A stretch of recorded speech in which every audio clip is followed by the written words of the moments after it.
पाकिस्तान पाकिस्तान, हमारा देश पाकिस्तान, आपका देश हिंदुस्तान।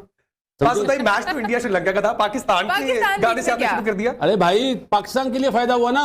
तो मतलब आज आप इंडिया को सपोर्ट कर रहे थे ना? 100%। मैं आज मुझे दो खुशियां मिली। कौन सी? इंडिया जीता जी। अब हमारा सेमीफाइनल होगा श्रीलंका के साथ। श्रीलंका से। अब हमारे बाजू में ताकत है, हम जीते और इंडिया से फाइनल। जैसे हमारा रे ऑफ होप भारत ने क्रिएट करके दी है पाकिस्तान को इस विक्ट्री के बाद। अब देखना यह है कि क्या पाकिस्तान इससे फायदा उठाते हैं या उस डिफीट से दबे दबे से रहते हैं। तो जानबूझ के आउट हो रहे होते हैं, जैसे एक दफा 2019 के वर्ल्ड कप में वो जानबूझ के हारे थे इंग्लैंड से, वो तो बात खुल के सामने आ गई थी क्योंकि पाकिस्तान पे डेसिमल पॉइंट के बेसिस के ऊपर सेमीफाइनल से बाहर हो गया था। एग्जैक्टली, ठीक है, वो बहुत खुल के बात आ गई थी। धोनी की जो बल्लेबाजी थी, slow batting, took took took. Winning is a habit. Pakistan के खिलाफ जीत एक तरह से पूरी दुनिया में हेडलाइंस बनाई उस विक्ट्री ने और इसको फिर कैरी ऑन किया इस विक्ट्री ने। सो कॉन्फिडेंस दिखा। फिर अब बड़े सीनियर लोग हैं, 25-25 30-30 साल से वो क्रिकेट को कवर कर रहे हैं। मुझे कह रहे हैं रिजवान 4 नंबर पे सही नहीं खेल रहा, उसको ऊपर कर दो। और वो ऊपर इसलिए कर दो कि यार टॉप ऑर्डर अच्छा परफॉर्म नहीं कर रहा, फकर भी नहीं कर रहा, अभी इमाम भी फेल हो गया, तो बाबर आजम पे प्रेशर आता है। मेरा उनसे सवाल है कि यार प्रेशर ईशान किशन पे क्यों ना आया, हार्दिक पांड्या पे क्यों ना आया कि वो 466 पे गिरने के बाद 140 रन पे। कौन सा ऐसा बैट्समैन दिखाओ इंडियन जो रैश शॉट खेल के आउट हुआ हो? ना, कोई नहीं है। अगर वो जानबूझ के आउट हो रहे होते, जैसे एक दफा 2019 के वर्ल्ड कप में वो जानबूझ के हारे थे इंग्लैंड से, वो तो बात खुल के सामने आ गई थी क्योंकि पाकिस्तान पे डेसिमल पॉइंट के बेसिस के ऊपर सेमीफाइनल से बाहर हो गया था। एग्जैक्टली, ठीक है, वो बहुत खुल के बात आ गई थी। धोनी की जो बल्लेबाजी थी, स्लो बैटिंग, टुक टुक टुक टुक, जबकि आप जीत सकते हैं, और उसने रन रेट यहाँ ले गया इंग्लैंड के खिलाफ और फिर मैच हार गया। तो आज के मैच में कोई तो बल्लेबाज ले लो भारत का, कोई फ्लूक पे नहीं है, कोई फ्लूक पे नहीं गया। All went to very very good balls. Bharat के लिए ये मुकाबला क्लोज हो सकता था, मगर वो जो पाकिस्तान की विक्ट्री के बाद एक तरह से जो कॉन्फिडेंस की हाई मिलती है, उसी में लपेटे में ले लिया श्रीलंका को। क्योंकि ये एक पिच ही नहीं थी, बहुत ही खराब पिच थी, मगर जो डिसीजन भारत की तरफ हुए regarding selection, regarding batting first, regarding क्या कॉम्बिनेशन खिलाना है, किस तरह से 200 तक पहुंचना और 200 विनिंग स्कोर होगा, ये सब चीजें ठीक की भारत ने।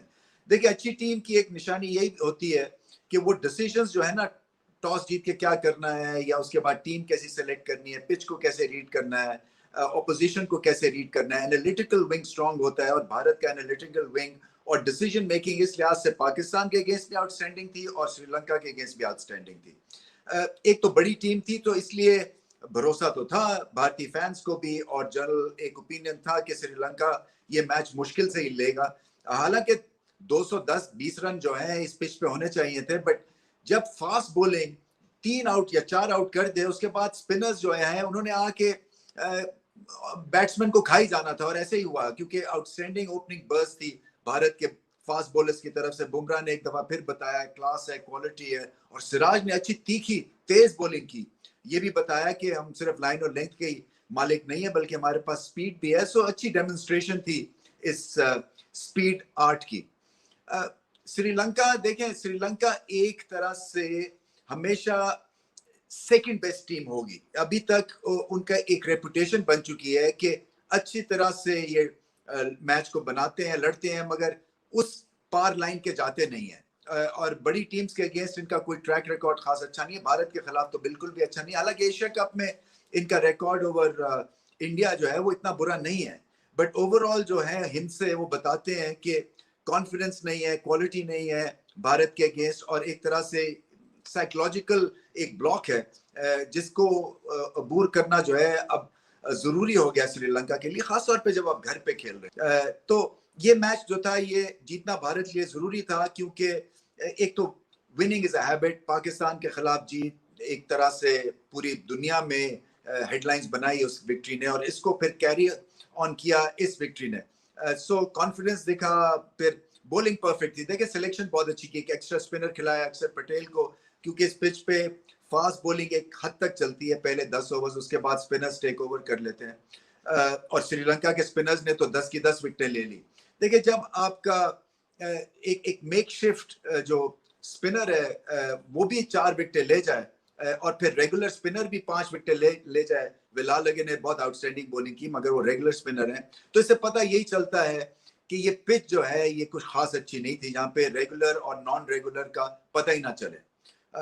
भारत ने जो है एक दफा फिर बताया कि बैटिंग जो है टफ कंडीशंस के ऊपर किसी ना किसी तरह कलेक्टिव एफर्ट के साथ आप 200 तक पहुंचे, तो वही एक तरह से माइलस्टोन काफी था श्रीलंका को शिकस्त देने के लिए। अब श्रीलंका का डू और डाई मैच है पाकिस्तान के खिलाफ, पाकिस्तान का भी वो मैच जो है वो अब इम्पोर्टेंट बन गया है। एक रे ऑफ होप भारत ने क्रिएट करके दी है पाकिस्तान को इस विक्ट्री के बाद। अब देखना यह है कि क्या पाकिस्तान इससे फायदा उठाते हैं या उस डिफीट से दबे दबे से रहते हैं इस श्रीलंका में। तौर पे वहीं इंडिया की इस खुशी को जो है वो पाकिस्तान के कोच ने भी सेलिब्रेट किया। ग्रैंड बैट्समैन ने कहा कि इंडिया का बहुत बहुत शुक्रिया कि इंडिया ने हमें शिकस्त देकर हमारी गलतियों को एक्सपोज किया और हम उन गलतियों पे अब जो है वो काम करने की कोशिश करेंगे और उसके बाद फिर श्रीलंका के खिलाफ जो है उन गलतियों को हम रेक्टिफाई करने की कोशिश करेंगे। कि भैया यूसुफ, आपके यूसुफ, मियादाद, इंजमाम उल हक या यानी कि 3, 4, 5 नंबर के जो इतने बड़े बल्लेबाज हैं, इवन यूनुस खान, बोले ये लोग खामोश कैसे हैं कि वो कैसे बर्दाश्त कर रहे हैं कि पाकिस्तान 24 करोड़ लोगों का मुल्क है, उसमें रिजवान मेरी रिजवान कैसे मुझे ब्रेक लेना है, मैं कोई इस तरह बोल क्यों नहीं रहा? और फिर लोग उसके ऊपर कुछ लोग नहीं कर, अब बड़े सीनियर लोग हैं 25-25, 30-30 साल से वो क्रिकेट को कवर कर रहे हैं, मुझे कह रहे हैं रिजवान 4 नंबर में सही नहीं खेल रहा, उसको ऊपर कर दो। और वो ऊपर इसलिए कर दो कि यार टॉप ऑर्डर अच्छा परफॉर्म नहीं कर रहा, फखर भी नहीं कर रहा, अभी इमाम भी फेल हो गया, तो बाबर आजम पे प्रेशर आता है। मेरा उनसे सवाल है कि यार प्रेशर ईशान किशन पे क्यों ना आया, हार्दिक पांड्या पे क्यों ना आया कि वो 466 पे गिरने के बाद 140 पार्टनरशिप मांग रहे हैं? तो मैं ये कह रहा हूं एक्सपोज होने के लिए वो वाला दिन जरूरी नहीं था, एक्सपोज तो ये कहीं में भी हो जाते हैं। बात ये है कि आज जो आपने देखा इंडियन टीम को, जो आपने देखा जो फुटेज आज नजर आई है कि विराट ने सबको घेर लिया। बात ये है कि भैया अब मसाइल अपने जो है ना जाती मसाइल वो करो साइड में, वर्ल्ड कप जीतो पहले, ये जरूरी है। ये मैसेज दिया इंडिया ने आज। पाकिस्तान पाकिस्तान हमारा देश, पाकिस्तान आपका देश हिंदुस्तान। भाई मैच तो इंडिया श्रीलंका का था, पाकिस्तान के गाने से आपने शुरू कर दिया। अरे भाई पाकिस्तान के लिए फायदा हुआ ना, तो मतलब आज आप इंडिया को सपोर्ट कर रहे थे ना? 100%। मैं आज मुझे दो खुशियां मिली। कौन सी? इंडिया जीता जी, अब हमारा सेमीफाइनल होगा श्रीलंका के साथ। श्रीलंका से। अब हमारे बाजू में ताकत है, हम जीते और इंडिया से फाइनल। जैसे